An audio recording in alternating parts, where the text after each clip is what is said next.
আমাদের সংগঠন সমাজতান্ত্রিক খ্যাত মজুর ও কৃষক ফ্রন্টের পক্ষ থেকে আপনাদের সংগ্রামী শুভেচ্ছা জানাচ্ছি।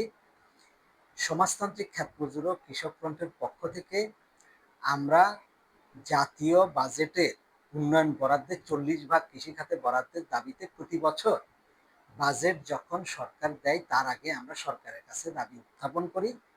এবারও আমরা ডিসির মাধ্যমে, ইউনোর মাধ্যমে সারা দেশে আমরা এই সংগঠনের পক্ষ থেকে আমরা কৃষি মন্ত্রী বরাবর স্মারকলিপি পেশ করেছি।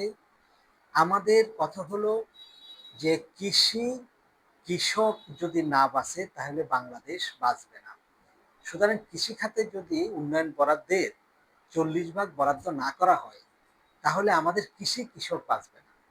আপনারা জানেন এখনো আমাদের শ্রমশক্তির 40 ভাগ কিন্তু এখনো কৃষিতে নিয়োজিত। জিডিপির 11% কৃষি থেকে আসে। এবং আপনারা দেখেন যে কোনো দুর্যোগের সময় কৃষি খুব গুরুত্বপূর্ণ ভূমিকা পালন করে। আমরা যে খেয়ে পরে বেঁচে থাকি সেটা কৃষির কারণে। কিন্তু আমরা দেখছি যে আমাদের দেশের অর্থনীতিকে কৃষি গুরুত্বপূর্ণ ভূমিকা কৃষি রাখে, সেই জায়গায় সরকারের রাষ্ট্রের এইদিকে নজর কম।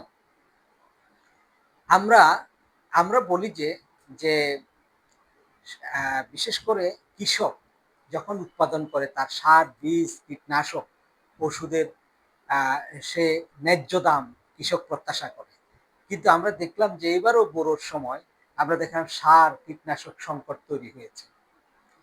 আমরা সেখানে ডিজেলের দাম বৃদ্ধির কারণে, বিদ্যুতের দাম বৃদ্ধির কারণে আমরা দেখি সেখানে কৃষকের সেচ কাজে সমস্যা হয়।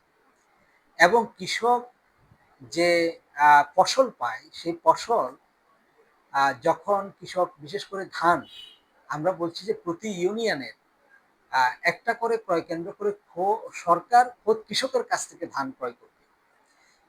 এবং এই যে আমাদের ধান সহ আমাদের বিভিন্ন বিশেষ করে খাদ্যপণ্য যেগুলো আছে সেগুলোকে যেমন আমাদের আলু, টমেটো সহ বিভিন্ন তরিতরকারি যেটা হিসাবে আমরা ব্যবহার করি, এগুলোর জন্য যে হিমাগার, সরকারি উদ্যোগে হিমাগার নির্মাণ করা একেবারে উপজেলা পর্যায়ে এবং ইউনিয়ন পর্যায় পর্যন্ত হিমাগার নির্মাণ করে কৃষকের জন্য সে ব্যবস্থা করা, সেটা কিন্তু আমরা দেখছি না। ফলে যখন কৃষক ধান আসে বা বিভিন্ন তার পণ্য আসে তখন তার বিক্রি করতে হয়, কারণ সে এনজিও থেকে, তারপরে ব্যাংক থেকে, কৃষি ব্যাংক থেকে লোন নেয়।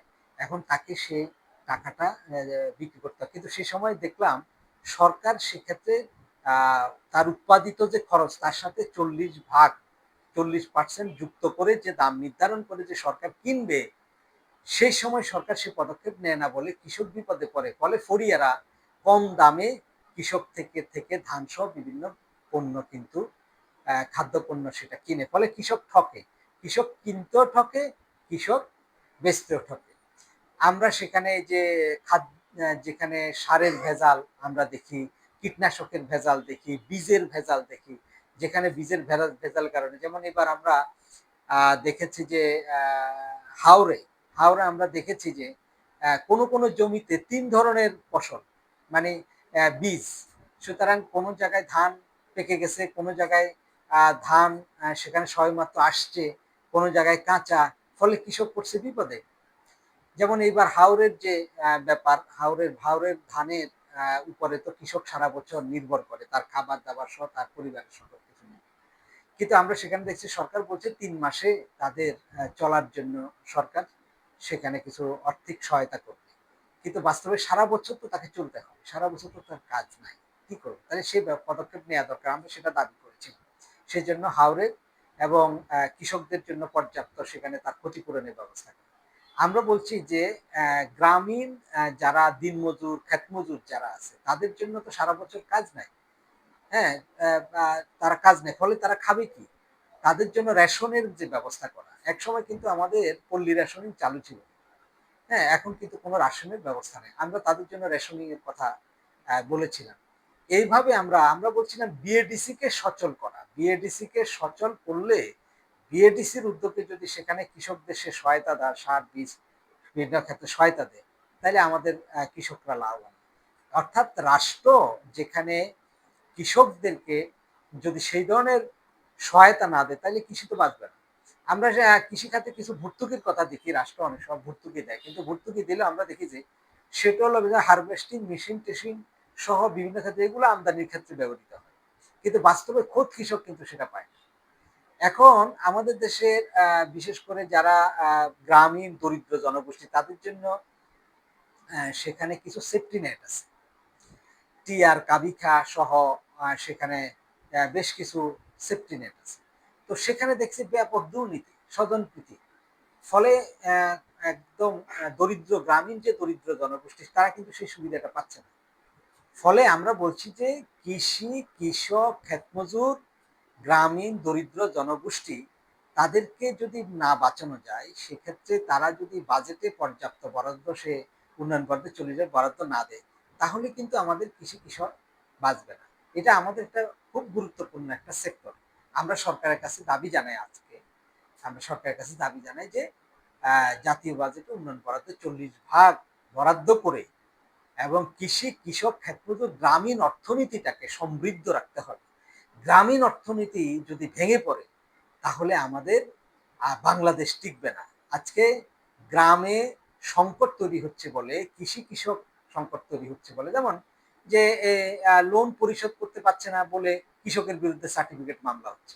আপনি দেখেন সার্টিফিকেট মামলায় বহু কৃষক পালিয়ে বেড়াচ্ছে, অনেক কৃষক আত্মহত্যা করছে এবং এই ঋণের জালে তার আত্মহত্যা করা ছাড়া তার কোনো উপায় নেই। সেই কৃষকদেরকে বাঁচাবে কে? রাষ্ট্র সেখানে এগিয়ে আসতে হবে। এইসব সংকটের কারণে আমাদের গ্রামীণ অর্থনীতি একটা ভয়াবহ সংকটের মধ্যে পড়ছে। ফলে আমরা গ্রাম থেকে অনেক সাধারণ মানুষকে এবং গ্রামের দরিদ্র জনগোষ্ঠীকে এখন শহরে এসে হকার, অটো নিয়ে রাস্তায় নামতে হচ্ছে, হকার হিসাবে তার জীবিকা নির্বাহ করতে হচ্ছে, নানাবিধ জীবিকা নির্বাহ হচ্ছে। যদি গ্রামীণ অর্থনীতি আমাদের শক্তিশালী হয় তাহলে কিন্তু গ্রাম থেকে দলে দলে মানুষ শহরের দিকে আর ছুটবে না।